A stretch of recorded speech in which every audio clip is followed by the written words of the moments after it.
Hello, viewers. Take a look at this. 2 more kinds of nuruk that I got in Korea. I'm going to brew with it. I'm going to show you what happens. The first kind is Jinjugokja in this silver package. And the second kind, the company is called Campesina, and it's just a wheat nuruk. Looks like it's from Gimpo, the city of Gimpo.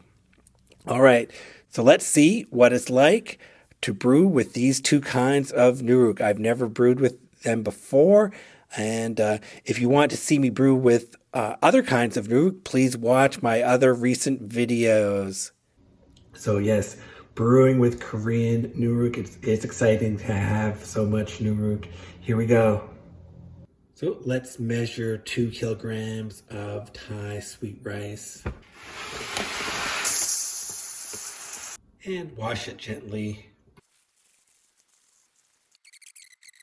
I bought 6 kinds of nuruk in total in Korea, and I'm brewing with all of them. I'm going to see how they taste, how they behave. So if you like that kind of content, of course, please like this video, subscribe, share this video wherever it's appropriate. I do want this video to reach as many people as possible, these kinds of videos. I want as many people as possible to see them. I want people to know about delicious Korean rice wine, nuruk, fermentation, brewing. That's what I want people to know about.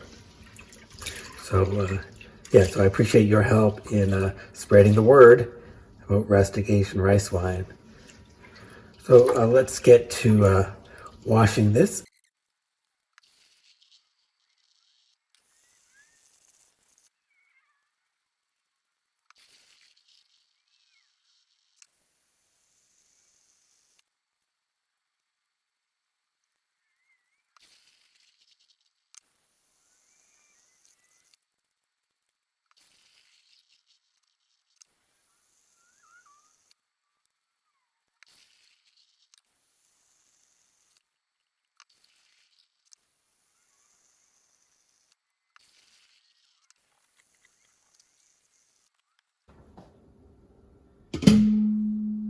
And I'll let this soak for 3 hours.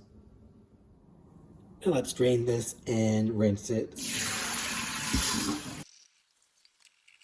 And let it drain like that for 30 minutes.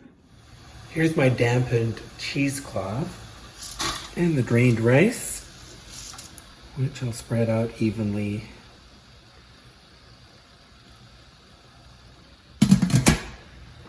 And bring the steam up again and start timing when steam starts escaping from the lid here. And we'll steam this for 35 minutes. While we're steaming the rice, let's prepare the nuruk. So this is the nuruk, the Jinjugokja. This is wheat nuruk, 300 saccharification power. Okay, so pretty big chunks. I'm going to grind this into smaller chunks. This looks a little big. The aroma is quite mild. Yeah, just a very light cereal smell. So this does not smell funky at all. So let's measure out just a little more than 90 grams. And let's crush this a bit.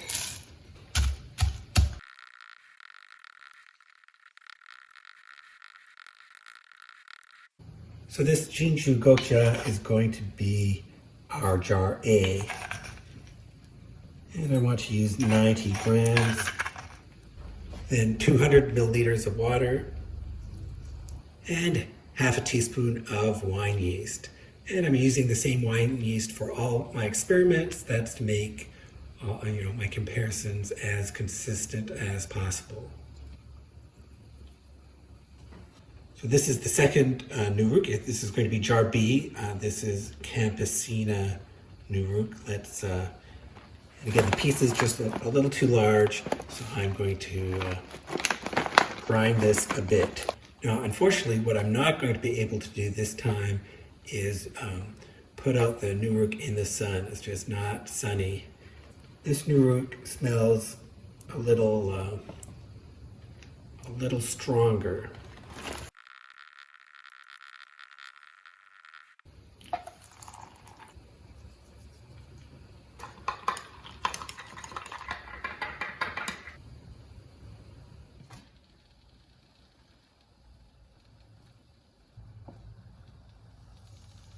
So I have my rack and a towel on the rack. I put the cheesecloth on this towel and I'll spread out the rice to cool.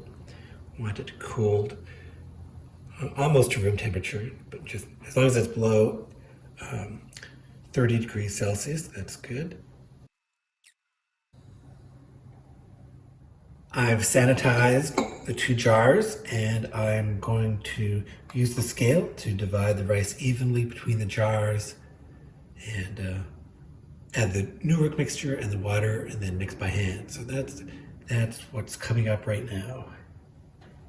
And I know that I know the relative weight of these 2 jars. A is 10 grams heavier than jar B, so I'll use that so I don't need to keep on resetting the scale. I just can compare them directly.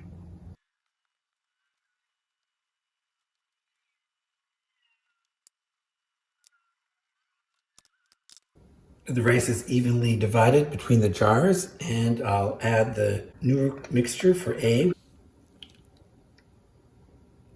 and 800 milliliters of water.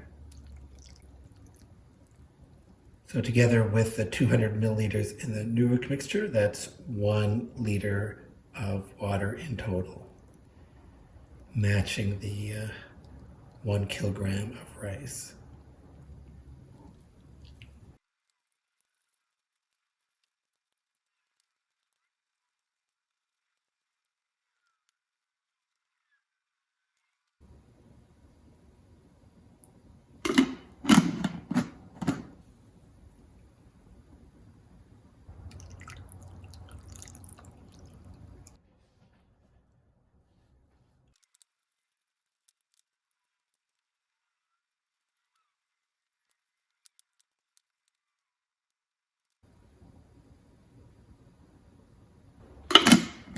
Keep the lids loose and into the cabinet for fermentation. It's the next day. I'm going to stir twice a day for the first 2 days, and not too much to look at yet, but it is bubbling, so that's good. So let's carefully and gently stir these. Yeah, you can hear that.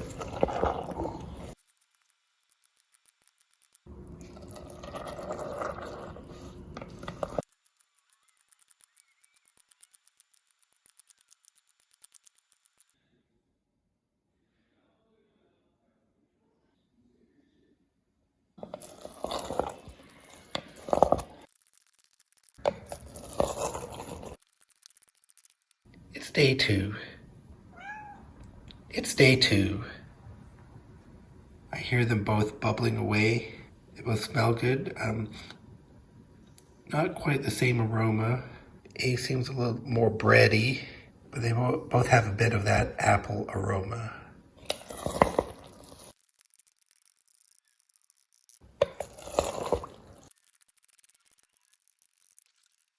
Day 3. Day 4. It's day 5. Looks like jar A is a bit ahead of jar B. It's day 6. It's day 7. And in both jars, it looks like the rice is completely broken down and the layer of rice on the top is small. It's day 8. And look at these layers. There's hardly any rice on the top of both of these. It's ready. I'm going to filter today. So I boil my nylon filter bag. It just needs to boil for a few minutes here. So I'm going to start with jar A here, which is the Jinjugokja. Yeah, the liquid layer is almost at the top, so this is very broken down. So take a look at the top. Just going to stir this a bit.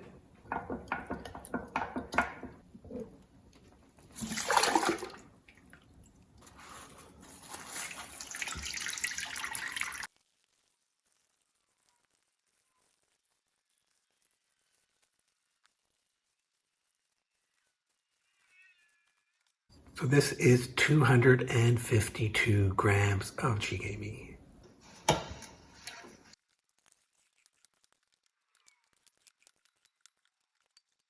Now let's do the bonus bowl. Put the jjigae back in the filter bag. Add 200 milliliters of water and push this around and refilter it.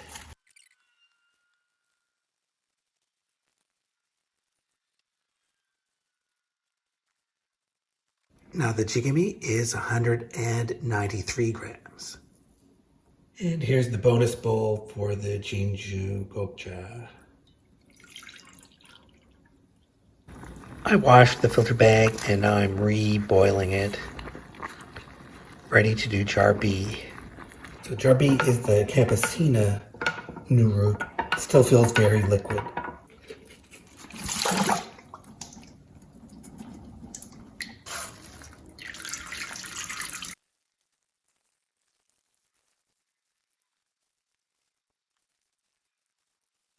This is 243 grams of jjigae.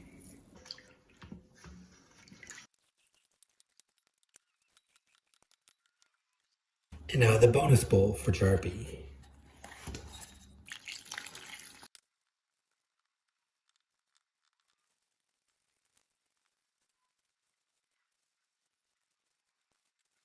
And this is 184 grams of jjigae, so even better than jar A.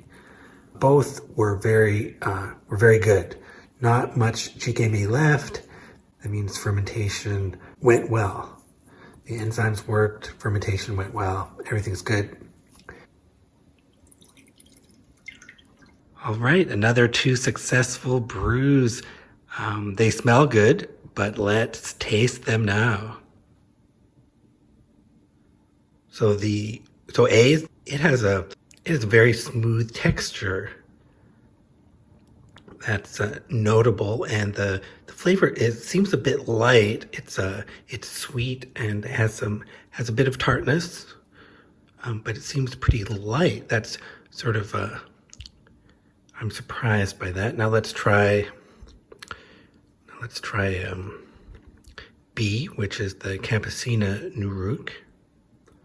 Okay, this is more sour and has more of a nuruk flavor. But these are just the bonus bowls. They're diluted quite a bit. So let's wait a few days and taste these again. So it's been 3 days. Let's take a look at these bottles. How have they settled? Well, it looks like the Jinjugokja, it's settled quite well. That's A. And B has not settled quite as well. But they're both reasonable. B is still good, but just A is better. It has settled better. They're both still quite cloudy, however. They're not clear at all. So let's taste these. Let's open A carefully.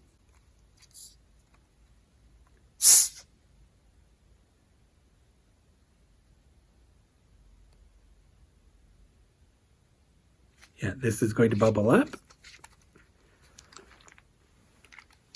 So no chance to taste the Chongju today. Just going to mix this up. And let's look at B. I'm sure this is the same. B is the Campesina nuruk.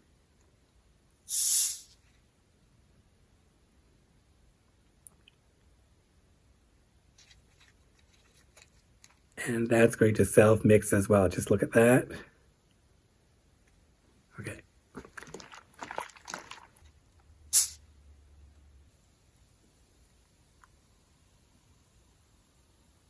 So a lot of bubbling here. This is fresh, but there is a lot of carbonation right now. Okay, so this is the Jinjugokja, and it smells floral and fruity. and lactic. Okay, the alcohol is strong. Yeah, so there's a lot of flavor. It is a bit harsh, like a young,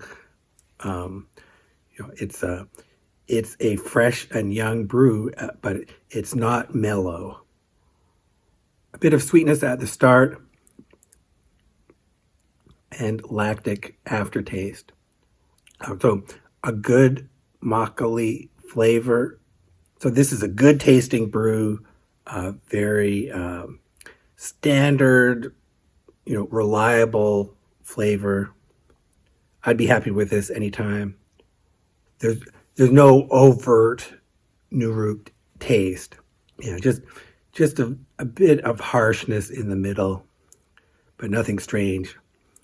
And it ends lactic. So seems like a reliable, full flavored makgeolli from the Jinjugokja. Okay, so this has less of an aroma. Okay, so this is a different flavor. I would say this is not the standard flavor of makgeolli that I expect. What is that? So it's fairly balanced. It does have sweetness and sourness, lactic at the end. So it's not that.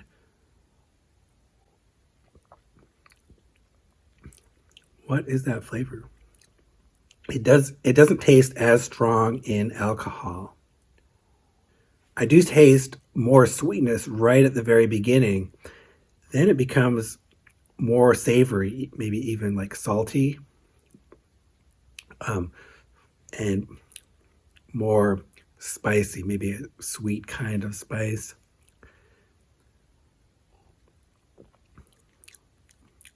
Almost like cinnamon, but very faint. So that is a unexpected and strange flavor. It is quite different than the Jinjugokja. So that Jinjugokja seemed to me to be the classic flavor. Nothing strange there. This one, the Campesina nuruk, has a different character. It has more sweetness, especially right at the beginning, and less alcohol. Okay, so the nuruk that you use makes a big difference. That's what I've learned. And I should also mention both of these brews had good texture. This is undiluted, but the texture is not too thick at all. Turned out great, both of these, but the flavors are different. So it's a matter of taste, what you prefer. So I guess the lesson here is that the nuruk you use makes a big difference. You can see that in the videos that I've done recently, brewing with different kinds of nuruk. So I've tried to keep everything else the same, but there's such a range of flavors with this simplest of makgeolli recipes, the danyanju, the simplest recipe. A range of flavors determined by the nuruk. Okay, I hope you found this interesting. Let me know what you think. What's your favorite nuruk to brew with? And let me know what you're brewing these days. I always like hearing about that. So thank you for watching.